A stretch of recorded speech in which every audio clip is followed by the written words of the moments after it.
Hi, everybody. Welcome back to Bible in a Year. My name is Natalie, and today we're on day 190. I am so happy that you're here today, and I hope your day is going fantastic.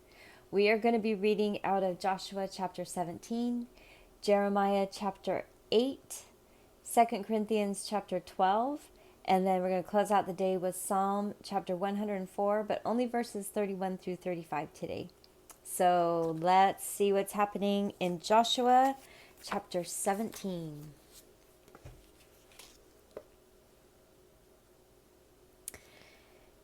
This was the lot for the tribe of Manasseh, for he was the firstborn of Joseph.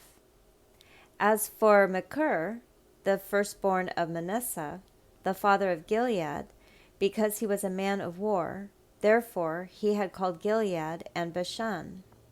So this was for the rest of the children of Manasseh, according to their families, for the children of Ebezer, for the children of Helek, for the children of Asriel, for the children of Shechem, for the children of Hepher, for the children of Shemida. These were the male children of Manasseh, the son of Joseph, according to their families. But Zelophehad, the son of Hepher, the son of Gilead, the son of Machir, the son of Manasseh, had no sons, but daughters.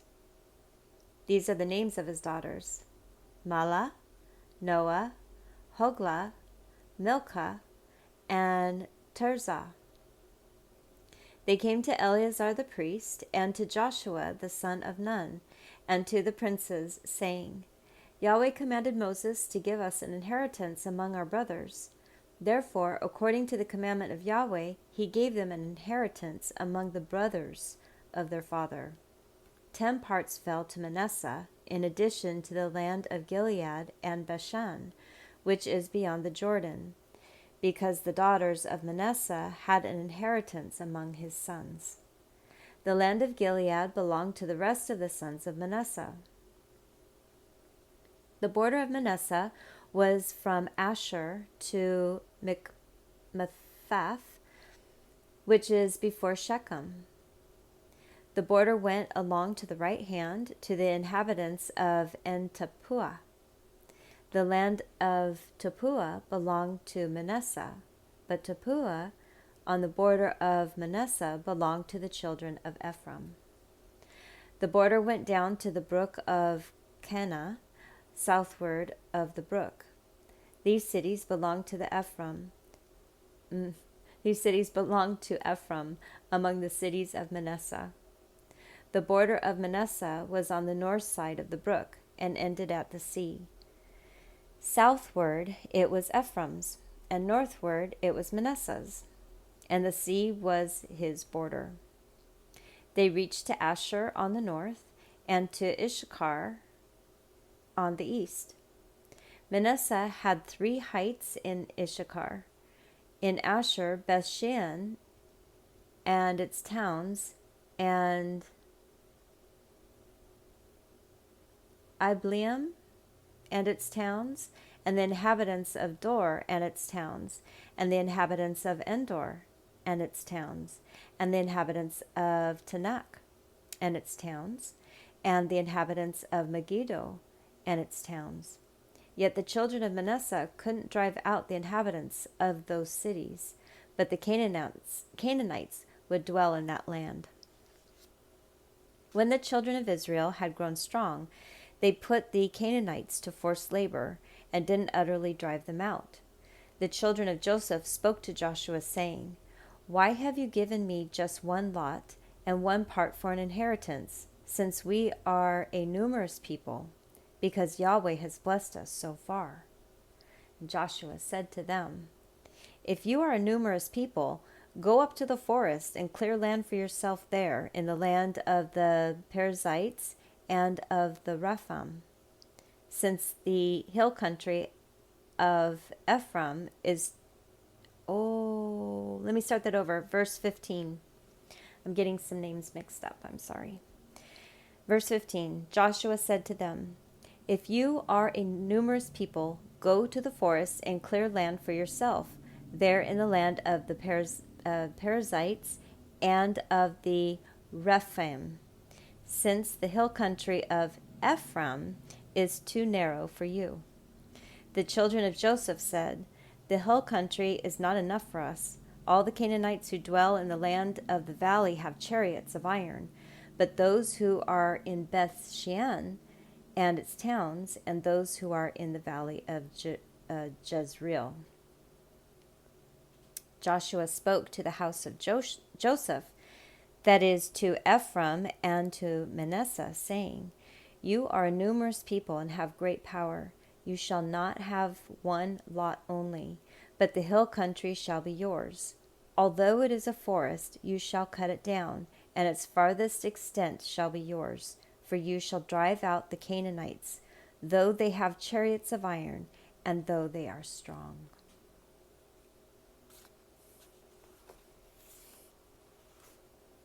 And there you have it. All right, Jeremiah chapter 8.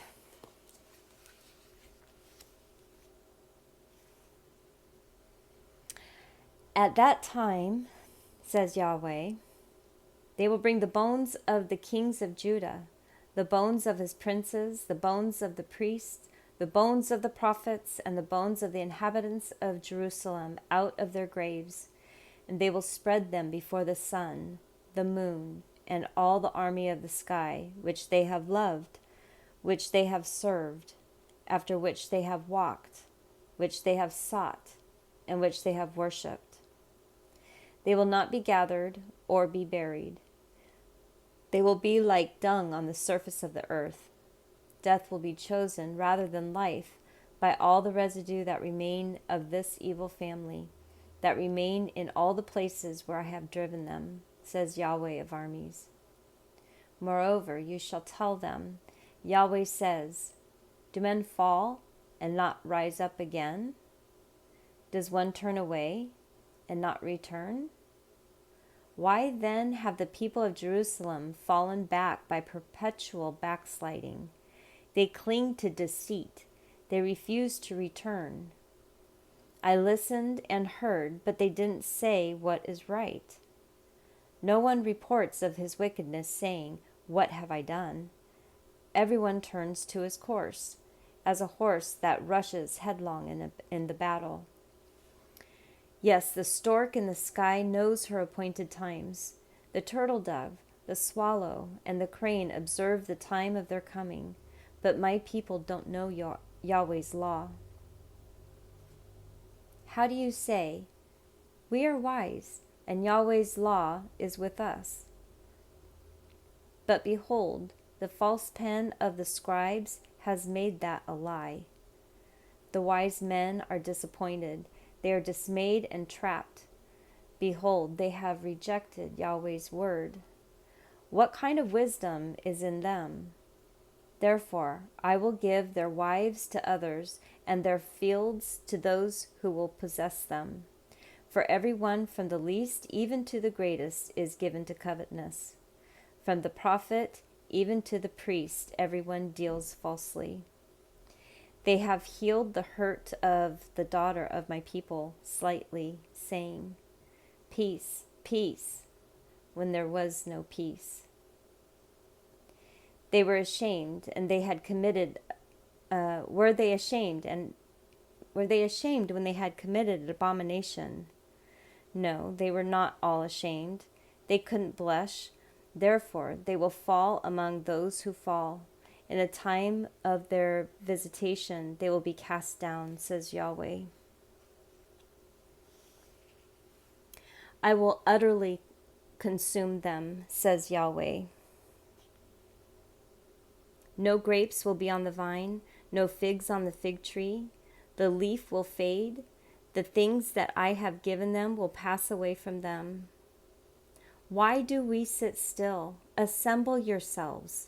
Let's enter into the fortified cities, and let's be silent there. For Yahweh our God has put us to silence and given us poisoned water to drink, because we have sinned against Yahweh. We looked for peace, but no good came, and for a time of healing, and behold, dismay. The snorting of his horses is heard from Dan. The whole land trembles at the sound of his neighing of his strong ones. For they have come and have devoured the land and all that is in it, the city and those who dwell therein.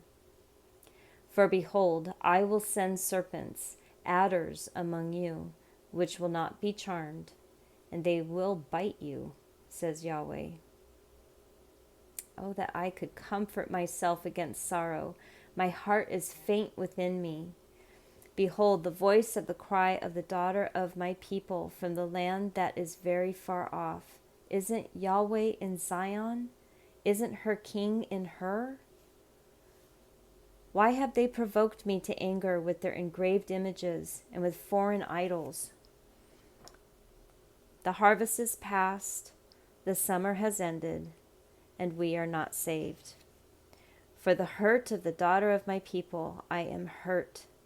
I mourn. Dismay has taken hold of me. Is there no balm in Gilead? Is there no physician there? Why then isn't the health of the daughter of my people recovered? It hurts. All right, 1 Corinthians chapter 12.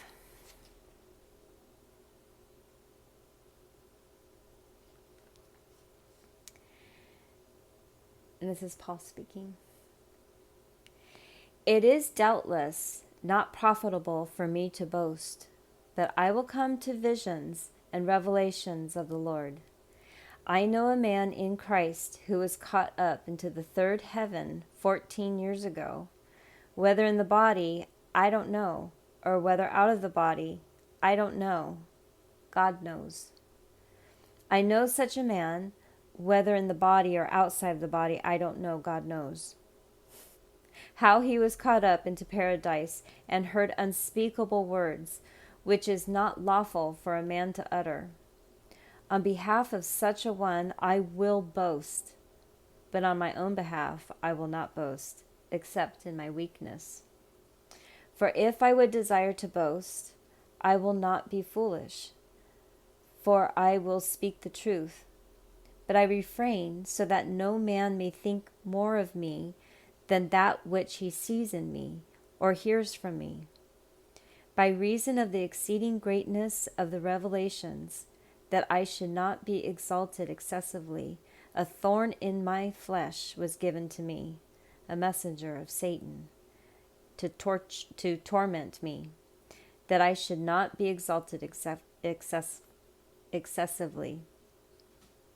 Concerning this thing, I begged the Lord 3 times that it might depart from me. And he said to me, my grace is sufficient for you, for my power is made perfect in weakness. Most gladly, therefore, I will rather glory in my weakness, that the power of Christ may rest on me. Therefore, I take pleasure in weakness, in injuries, in necessities, in persecutions, and in distress, for God's sake. For when I am weak, then I am strong. I have become foolish in boasting. You compelled me, for I ought to have been commended by you. For I am in no way inferior to the very best apostles, though I am nothing. Truly the signs of an apostle were worked among you in all perseverance, in signs and wonders and mighty works.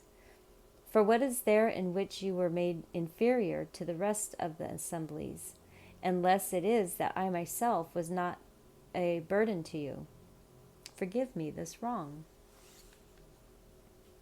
Behold, this is the 3rd time I am ready to come to you, and I will not be a burden for you, for I seek not your possessions, but you. For the children ought not to save up for the parents, but the parents for the children. I will most gladly spend and be spent for your souls. If I love you more abundantly, am I loved less? Even so, I myself didn't burn you, but you might say that being crafty, I caught you with deception. Did I take advantage of you by any one of those whom I have sent to you? I exhorted Titus, and I sent the brother with him. Did Titus take any advantage of you? Didn't we walk in the same spirit? Didn't we walk in the same steps? Again, do you think that we are excusing ourselves to you? In the sight of God we speak Christ. But all things, beloved, are for your edifying. For I am afraid that perhaps when I come, I might find you not the way I want to, and that I might be found by you as you don't desire, that perhaps there would be strife, jealousy, outbursts of anger, factions, slander, whisperings, proud thoughts, or riots, that again, when I come, my God would humble me before you, and I would mourn for many of those who have sinned before now, and not repented of their uncleanliness, sexual immorality, and lustfulness which they committed.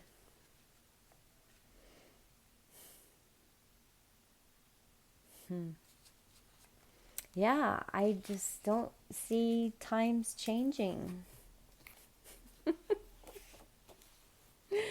Psalm 104, 31 through 35. You know what? Can we just read the whole psalm? I'll tell you what. For those of you who have to go, I'll stay within format. And for those who want to hear the whole psalm, I'll just do it right after we're finished here. 104, verse 31. Yet let Yahweh's glory endure forever. Let Yahweh rejoice in his works. He looks at the earth, and it trembles. He touches the mountains, and they smoke. I will sing to Yahweh as long as I live. I will sing praise to my God while I have any being. Let my meditation be sweet to him. I will rejoice in Yahweh. Let sinners be consumed out of the earth. Let the wicked be no more. Bless Yahweh, my soul. Praise Yah. Yeah. All right, so I am going to read this whole psalm right now. It is most beautiful when it's read in whole. Psalm 104. Bless Yahweh, my soul. Yahweh, my God, you are very great. You are clothed with honor and majesty. He covers himself with light as with a garment. He stretches out the heavens like a curtain, and he lays the beams of his rooms in the water. He makes the clouds his chariot. He walks on the wings of the wind. He makes his messengers winds, and his servants flames of fire. He laid the foundations of the earth, that it should not be moved forever. You covered it with the deep as with a cloak. The waters stood above the mountains. At your rebuke they fled. At the voice of your thunder they hurried away. The mountains rose, and the valleys sank down to the place which you had assigned them. You have set boundary that they may not pass over, that they don't turn again to cover the earth. He sends springs into the valleys. They run among the mountains. They give drink to every animal of the field. The wild donkey quench their thirst. The birds of the sky nest by them. They sing among the branches. He waters the mountains from his rooms. The earth is filled with fruit of your works. And he causes the grass to grow for the livestock and plants for man to cultivate, that he may produce food out of the earth, wine that makes the heart of man glad, and oil to make his face shine, and bread that strengthens man's heart. Yahweh's trees are well watered. the cedars of Lebanon, which he has planted, where the birds make their nests, the stork makes its home in the cypress trees. The high mountains are for the wild goats, and the rocks are a refuge for the rock badgers. He appointed the moon for seasons. The sun knows when to set. You make darkness, and it is night, in which all the animals of the forest prowl. The young lions roar after their prey and seek their food from God. And the sun rises, and they steal away and lie down in their dens. The man goes out to his work, to his labor until the evening. Yahweh, how many are your works? In wisdom you have made them all. The earth is full of your riches.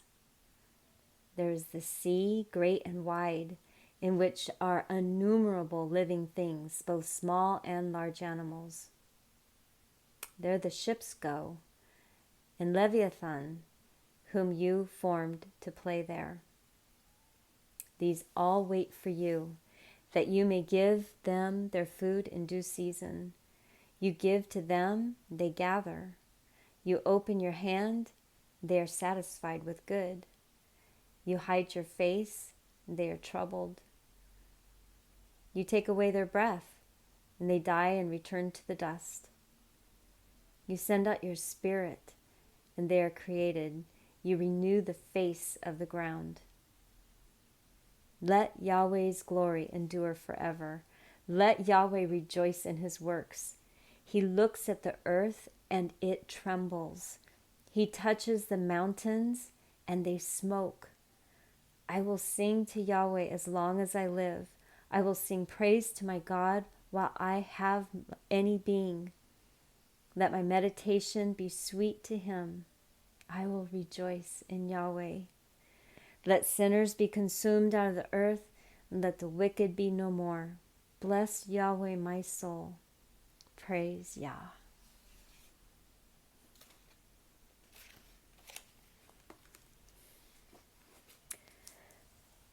We are going to end it on that. Please come back for tomorrow, which will be day 191. Have a wonderful day, folks, and I will see you tomorrow. Bye.